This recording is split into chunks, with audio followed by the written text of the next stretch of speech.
They're good, right? It makes it more fun. At least it makes me happier. So hopefully it doesn't, bother you too much. All right, here we go. So, which layer represents the sediment containing the oldest pollen? The bottom layer. The bottom layer. Why do you say bottom?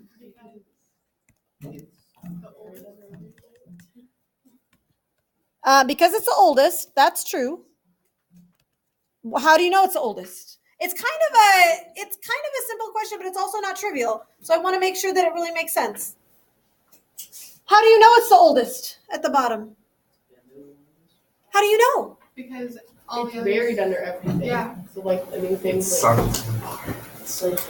not What were you gonna say, Jack? like the ocean spread. It's kind of like the ocean spreading stuff, the seafloor spreading stuff. Is that kind of what you mean? Yeah, like the furthest from the interesting things that are happening. So in seafloor spreading, that's an interesting analogy. I like it. So in the seafloor spreading, you remember that the new seafloor kept being created in the middle and then it being pushed out. And this is kind of like you keep getting more soil and more soil and more soil. Yeah, same deal. So the bottom is the oldest because everything else is on top of it.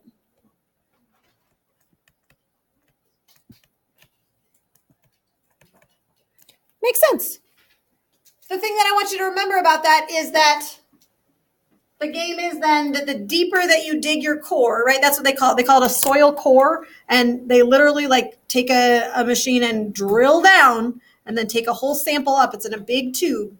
The further that you can drill down, the further back in time you're going. Does that make sense? Yeah, so I'm going to write that down too. And you might want to write that down as well because we don't want to forget that. So the further down that you sample, the further back in time you're looking. Okay. So it's kind of like looking back in time. That's really interesting. Do you remember when we were talking about astrophysics and we were talking astronomy? We were talking about looking out at the stars. And you're looking back in time. And you're looking back in time when you look out at the stars too. It's kind of like, I don't know, nice symmetry there. It just kind of makes me happy. All right. Life is good? Yeah? Let's take a look at your Paleoclimate Lab. This is the one, this was us, right? Does this look familiar to you all? We were partway through this, but I just want to make sure that we get all the way through it because the bell so rudely interrupted us yesterday. So I'm just going to come back to this picture real quick just so that you are reminded of where we were. Each group had a different baggie of sediment and collected data about that. Does anybody need a copy of this or is everybody good? We all have this, I think, right? Do you need one? I don't know. I couldn't find one. Do you want a copy of that one? I don't know. It's yours if you want it, Hannah. There you go. You're welcome. So each baggie contained different pollen, right? And then we had to look to see what each kind of pollen represented. And then we had to look to see what kind of plant or what climate that plant lived in. So this is a combination of the geologists. What do geologists study? Rock and the earth, right? The geologists have to partner with and work with the biologists. Why? Why do the geologists have to work with the biologists in this case? Because the biologists study the rock. The biologists study what? The biologists study the pollen, the living organisms. And so they know where things like sedges and mosses live, right? They know not just where on the planet, but in what kinds of climates they live. I like this, and I think it's really interesting because it's not just one kind of science working in a static space. They have to work together, right? Where do the alpine grasses and daisies live in what kind of climate, right? And they live all over the world, but in which specific places? So we found these things, and then we saw some continuity here. And then we started kind of filling up our graduated cylinder. So we had C at the top, that was the warm and dry. F was cold and dry. B was warm and dry. And I don't know that we actually looked at this, but we have warm and dry here and warm and dry here. And if we look back, you all had told me that C and D were very similar. Do you remember that? Yeah. So it's not a surprise then that both of those groups or all of those groups came up with the same conclusion. So that's kind of cool. And then I can't remember. We were okay with the order that it was going to go in next, right? There was no dissension, or was there? There was? Yeah? Okay, I don't remember. I don't remember how it all went down in this class. I remember in one class, oh yeah, because we were like talking about E. We weren't sure. Is this right? Does this look like us? Yeah, because you wanted to kind of discuss it. So do we need to do you want me to go get the thing so we can look at it, or are you okay? Okay, let me, I'm going to pause this and I will go get it because I forgot I needed to do that. So it's kind of funny because hey Hayden, sweetheart, like put it away, honey. I know it's hard, but I don't want you to get sick. Does that make sense? Like chemicals in your body that shouldn't be in your body, like it could be bad, right? Just looking out for you because I care about you. Okay. So these 3 layers, if you're just looking at your baggie independently, it could, like, I can totally see how it was a little bit confusing. But when you look at those 3 layers together and you look at those 3 baggies together, can you see that they're different? Yeah. What helped you to distinguish those 3 layers from one another? One and then black stuff in the other, and the other was just sand. So there was rocks in one. And what'd you say? Oh, it's frozen, so you can't see the word rocks, which is the exciting thing that I wrote, right? And black stuff in the other one. There's black stuff. And the other one was just sand. And then the one was just sand. I think maybe even in that order, right? Yeah. Yeah, hey, that's nice, right? So the rocks were here. So these 2 are very, very similar. Yeah. I just think by how much like rock was in each, like how big like the rocks were, and This- then just like how big they were, how many of them were in there, and just depended on that, and like the color of it too was dark. Absolutely. Yeah. It's really interesting. It's kind of a surprising thing that sand and dirt can be quantified in such it's just dirt, right? It's just sand, it's just soil. But there's so many little subtle things that are different between them. It's kind of surprising. I just, one of those things to point out. There's a whole branch of engineering called civil engineering where they design roads and bridges and do a lot of that kind of stuff. And they also do a lot of environmental stuff. Gentlemen in the back, would you please separate yourselves? Thank you. Okay. Right now, please separate yourselves. Thank you. And those engineers, when they're building a road or a bridge or whatever, not only do they have to decide what shape it is and what, design it is, but they have to figure out what's underneath it. And I worked for a summer at a civil engineering firm, and I was back in like the soil lab, and literally that's all I did all summer was to like look at soil, microwave soil, find out the moisture content of soil was, you probably know how I felt about it given that I am teaching now. But some people find it absolutely fascinating. I just think it's kind of cool. All right. So all of that said, what did we decide? Which sample is here? A. And who had sample A? Which group was that?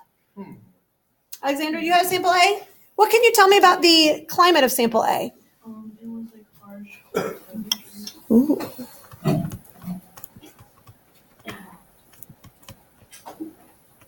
Harsh, cold temperatures. Do you have evidence for that, or can somebody else help back her up? That was awesome.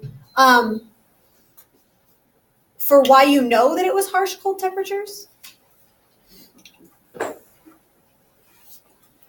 Who else had A? It wasn't just Alexandra on her own, I know. I mean, she totally could have done it on her own, but yeah. There was some dry stuff in the soil. So things that needed kind of dry conditions. If we look back at what was in there, lots of pine, looks like, right? So that kind of helps to figure it out. There were some willows. Aren't willows in a little bit of a wetter, I don't remember, a little bit wetter climate? Yeah, but they can definitely take the dry conditions. Sure, cool. All right. What was the next one down with the black stuff in it? Which, that was D, that was sample D. And who had sample D? Somebody had to. Is that you, David? What kind of a climate did you notice? Warm. Was it humid or was it dry? Or do you know? It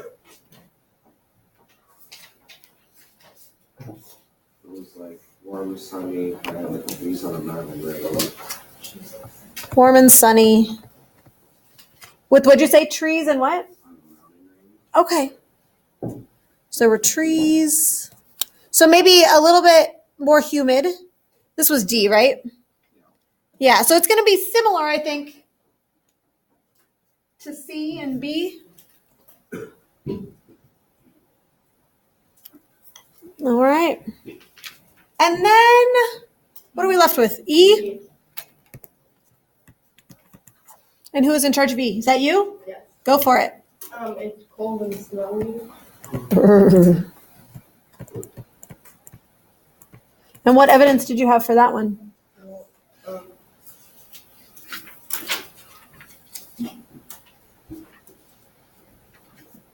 They had. I don't know. Oh. Did you write down evidence? Yeah, but it's not like. I don't think. Well, most of the trees are found in places with cool summers and long winters. Okay. So those trees are known for being places with cool summers. And would you say long winters?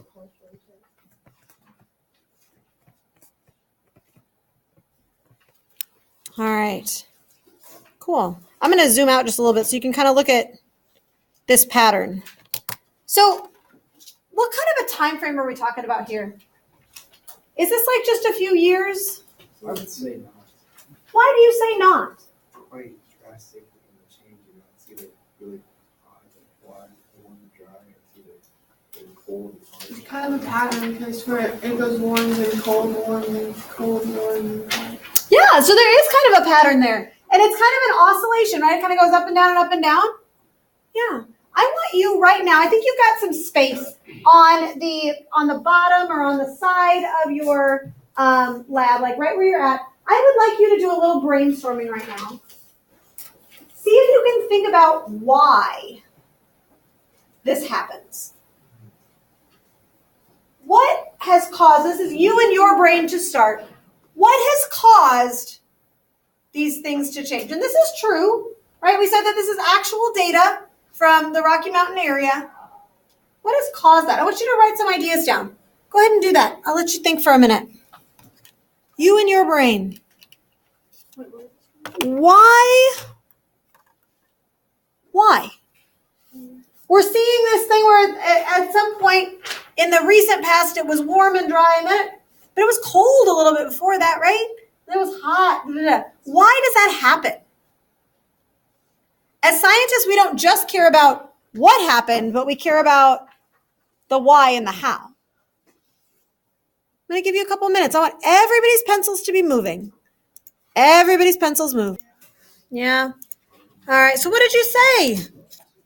This is the bigger picture. This is really what we're going to spend a lot of time on the next trimester too. What do you think may have caused this change? These changes.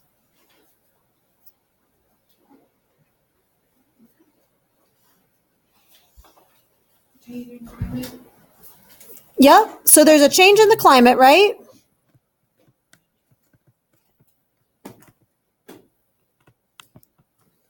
Where does it come from? Why does it happen? Say that again. The mountains? Can you tell me a little more about what you mean? Do you guys know Olivia, I saw your hand. Hold on just a sec. I'm gonna jump onto what Haley was saying here because I like your idea, and I want you to think about landscape. We talked, this was a couple of units ago. Do you remember when we had those, we had file folders and we put sand on top of them? Do you remember this? And we had the faults. Do you remember that? And if you went like this, then you got like that fault line. And if you went like this, then you got a trench. And if you pushed them together, what did you get? You did get mountains. Do you remember that?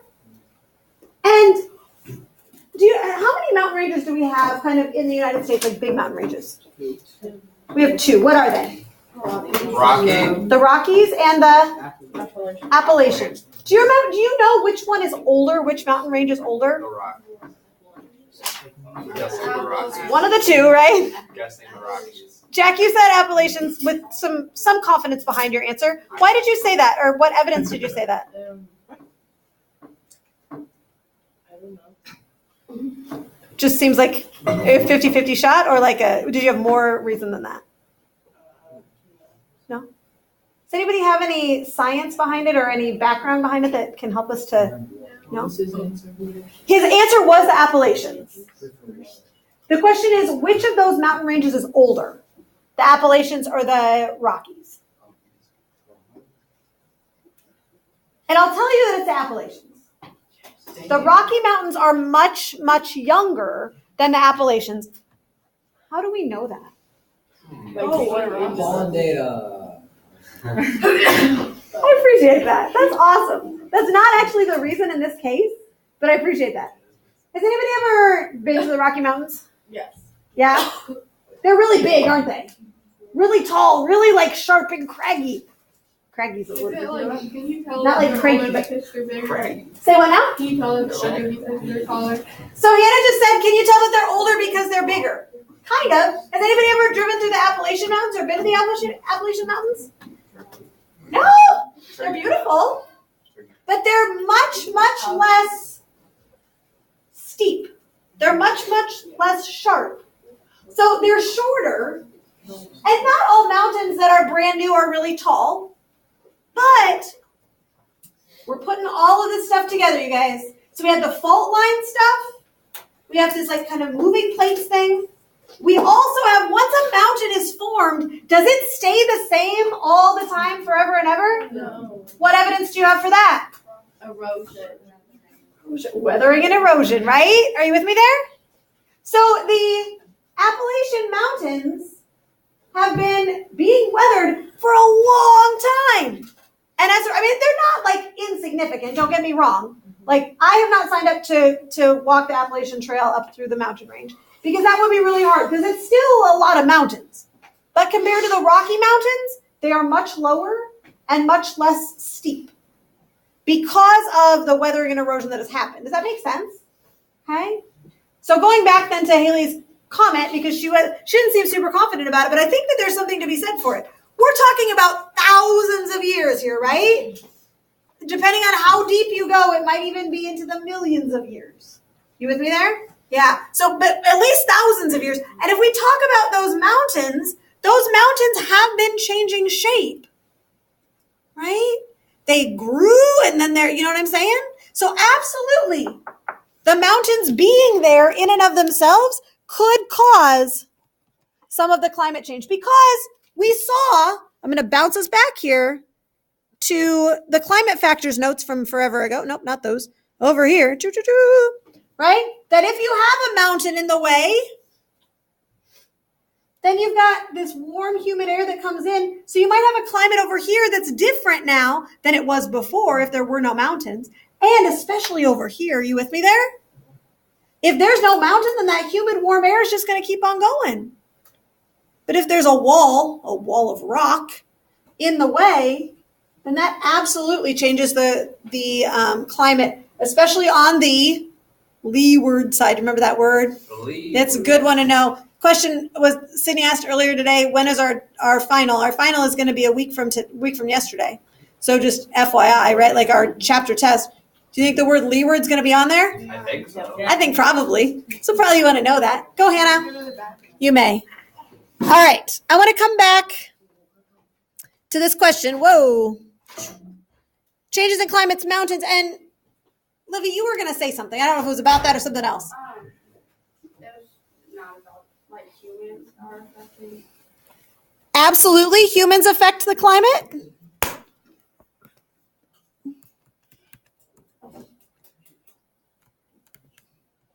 In what way do humans affect the climate? They put climate. Yeah. So it's not really our presence that causes a problem, right? I mean, we breathe in oxygen, we breathe out carbon dioxide, and that's part of the carbon cycle. That's all well and good. It's not the humans that are the problem. It's the actions of the humans, right? It's the fact that we dig up all those fossil fuels. Yeah, so the fossil fuel, burning. The fossil fuel burning adds what? Do you remember? What's that? Yes, can you be more specific though? What kind of pollution? What does it add to the atmosphere? What kind? There's a specific one. Carbon, yep.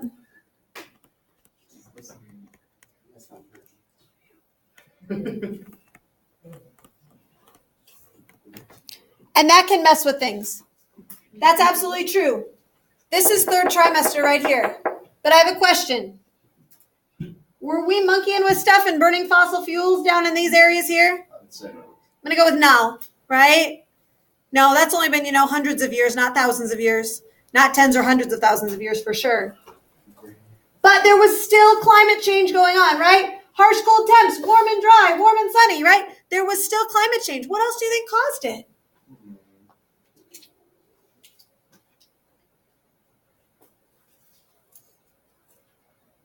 What else do you think may have caused it?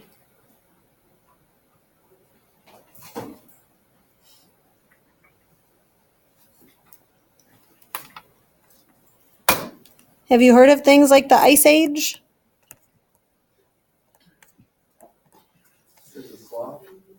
That's the movie that's also named after that thing, right? Ice ages and natural warming periods, right? So there are ice ages, right, are a change in climate.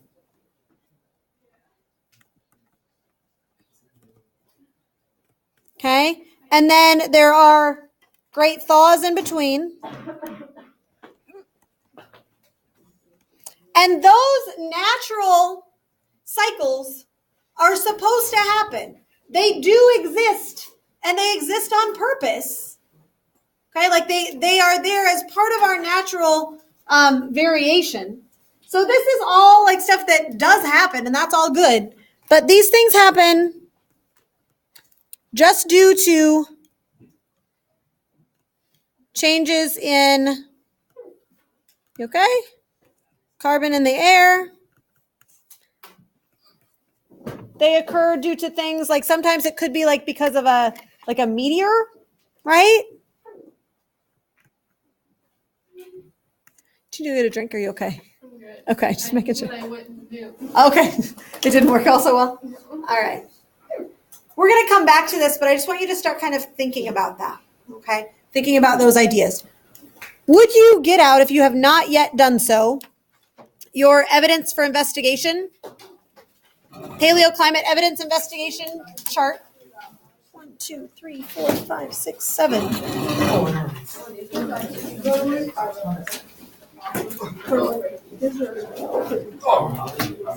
gonna put me in a group?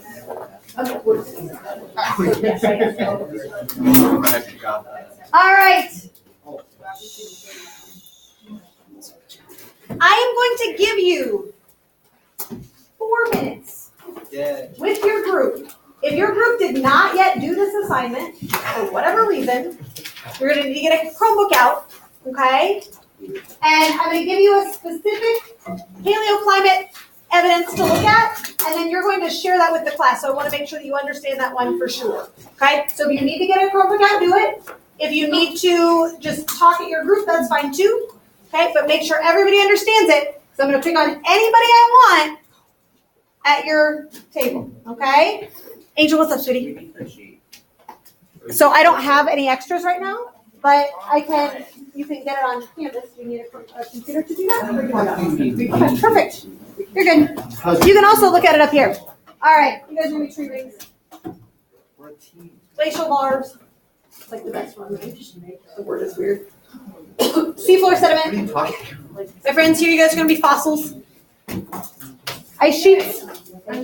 Hayden, your group is going to do ice cores. Okay? And you guys are going to be fossilized pollen. Can we go prep one off really quick? No, you don't need to. Just use paper. All right, you got 3 minutes. Learn what you need to learn. Figure it out. Go, go, go. Right. Plenty of time. I'm not going to write all this down because you should have most of it, but I just want to make sure that everything is kind of clear. So on your chart, I want you to fill this in or double check things if you're not sure. We're just going to kind of go quickly through this, starting with tree rings. What are they? And some of these are kind of obvious. What'd you guys say? They're like annual growth patterns inside of the tree creating rings. Absolutely. So annual growth patterns inside the tree that create rings. So if you don't have that, write it down. That's all good. Is the evidence really preserved? I mean, it's just kind of, Just like in it's the tree. just in the tree. But that is preserving evidence, right? Like you're actually recording it as long as you don't cut the trees down. For sure. What can it tell scientists about past climate? The ring size. If there's like a lighter ring, it means it's a warmer year. And if there's more arrows, colder year. Yeah. So I'm going to write that one down because that's a pretty important one. So the wider the ring, the warmer the year. I'll get it in a second. Thanks. The wider the ring, the warmer the year. So that's good to know. So it can kind of tell us about the temperature.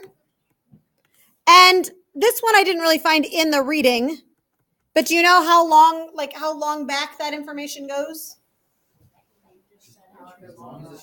However long the tree is alive. How long do trees live? Like big ones, do you know? Yeah, on the order of hundreds of years. All right, glacial varves. Maddie, get us started. What is a glacial varve? Sweetheart, I cannot hear you. Can you say it one more time? Sorry. Annual deposits made by glaciers. Annual deposits made by glaciers. Okay, like they go to the bank. Here you go. No, but they take sediment with them, right? They carry sediment with them. It's a form of erosion. We've talked about this before, but it's that sediment that is put in or put down by glaciers as it moves. Okay. How was the evidence preserved? What did you guys say? Glaciers trap sediment as they move over the land. Okay. So they trap sediment as they move over the land, and then they release it, right, in a specific spot, essentially, because they kind of migrate up and down, essentially. Yeah. Yeah. And so that sediment sits there and gets compacted. Please put your phone away. Thank you. Compacted down and eventually turns into either piles of sediment, or it could even turn into what? Rock. Yeah, sedimentary rock. Absolutely. Absolutely. What can scientists tell about climate based on it?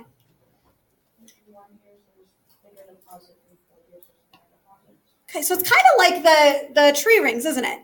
Yeah, yeah. In warmer years, there's more melting. More melting means more deposits, larger deposits. Okay? And the climate information tells us, like, how far back? What can it tell us about? Yeah, like tens of thousands of years.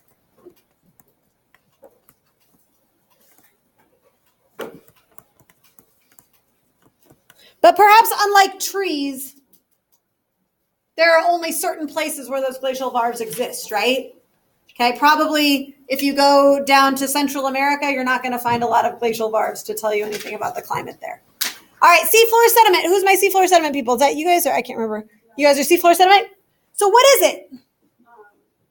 They contain tiny plankton shells. Okay, so it's lots of little shells from the stuff that lived in the ocean. All right, and how is it preserved? In the ocean floor, and it also preserves a record of ocean conditions. Awesome. So based on those shells and kind of the contents of those shells, so it's kind of getting into this one too, right? How can scientists tell about past climates? The contents of those shells, can tell you something about what the climate was like in the ocean. Is that funny to think about climate in an ocean? I'm going to say wet, right? But it can definitely tell us about the temperature of the water, and the temperature of the water in an ocean definitely can tell us about something about the climate of the land nearby. Absolutely. And did that also tell us about kind of like sea levels too a little bit? Shells preserve a chemical record of ocean conditions that tell water temperature and sea level. So it's a chemical record that tells about what were the two things? Water temperature and sea level. Water temperature and the sea level. And we've talked about sea level rising a little bit, right? The fact that Miami is going to be totally underwater because the sea levels are going to go up. So that's something this can tell us about in ancient times, the sea levels rising and falling as well. How long ago can we look? Up to 250 million years. That's a long time ago, you guys. You know that we used to be, this land used to be underwater, right? Yeah. We know a lot about that based on like at the Coralville Reservoir, right? That's why it's called that, because there's fossilized coral in that area and in this area because this all used to be underwater. So for sure, this happens a lot. You can see that a lot. All right, fossils. Tell us about fossils. Somebody at this table. You guys are the fossil table. What is a fossil? Okay. Say that a little bit louder so I can hear you. Okay. An organism imprinted into a rock. Okay. So the organism, it's not like we're like burying things alive generally, right? But something dies and then it's there, and then depending on the conditions, that organism can be essentially preserved, or the imprint can be turned into rock that we then can see. Yeah. That one kind of answers the how it was preserved question, doesn't it? Yeah, because it's turned into rock. What can it tell scientists about past climate?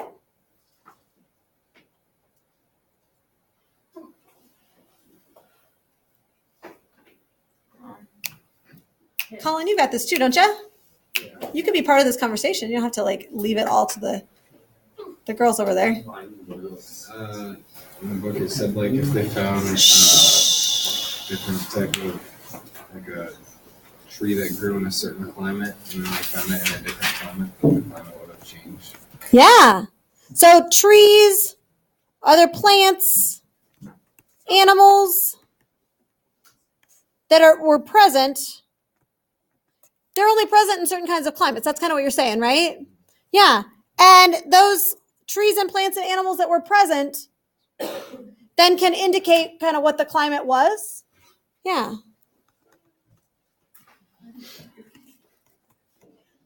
Indicate the temperature conditions in that area, for sure.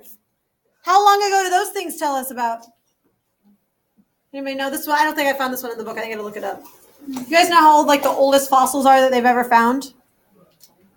Like billions of years. 3 billion. Something like that. We'll write it down. And I don't know if you were just trying to be funny, but like I couldn't quite read your face in that way. But it's really true. Like a long time ago, right? a long, long time ago. I'm going to skip the ice for a minute and come over here to pollen. Whoa. I know, right? What am I doing? Why? Because it's very well related. And not because I'm trying to pick on you, because like fossils and fossilized pollen kind of go together. Yeah. So we watched that quick little video, right? This was the one that we did the lab on. So we already know kind of what it is, but can you give us like a definition? 30. Well, I was, no. But you can, like you can do it. I know you can. I believe in you. No, Colin's got it. I do. All right. So, awesome. So, Siri?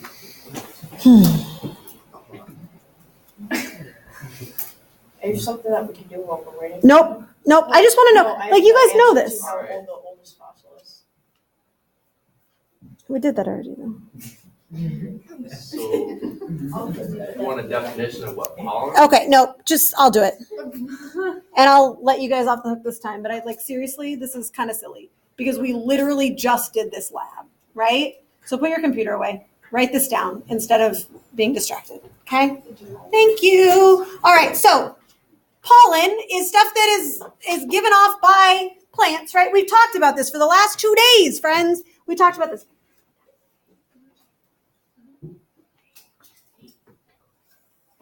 Pollen is stuff that's given off by plants. It's given off and then it's like dropped on the land. Pressure, pressure, pressure. Sedimentary rock, right? Same stuff. Okay? Pollen from plants that lived on land. So your pencil should be moving right now. There is zero reason. Here, like seriously, you guys? Wow.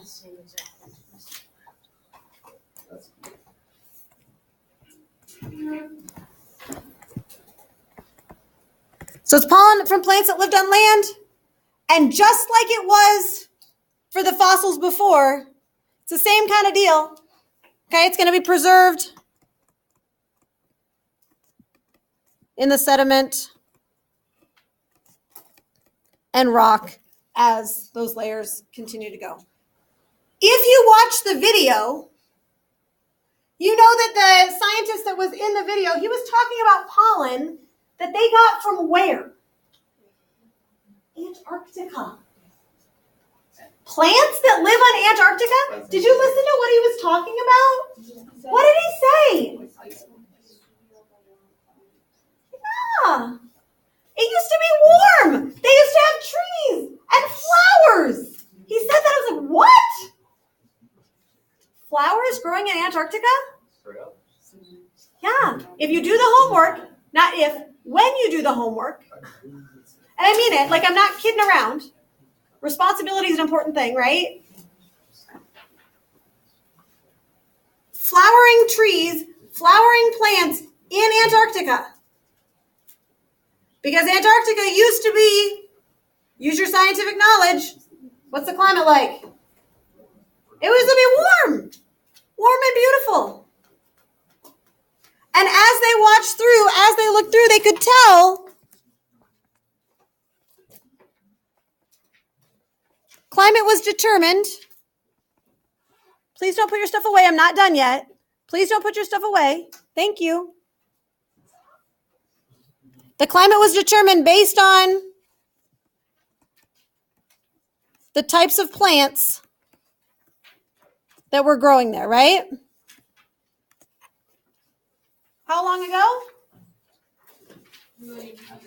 Yeah, like 20 million years ago.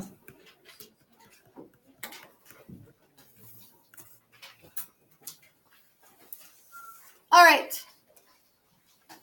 Give me the very short version here. We're looking in the ice. What are we looking for in the ice? Bubbles. Bubbles that tell us what? Tells you about the greenhouse gases inside that ice, right? Which were bubbles and the greenhouse gases that were in the atmosphere. Okay? If you did not, hold on, I'll tell you a second. If you did not get this sheet done, no excuses. Get it done this weekend. Like, that's really silly at this point. The sheet that I gave you, the other one, the tree one, just hold on to that. We'll look at it on Monday, okay? All right? Please do not line up at the door. The bell will ring shortly, and then you can go. I hope that you have a fantastic weekend. Remember that we're testing next week, right? Yep, because next week is the last week of our try. It is, it is.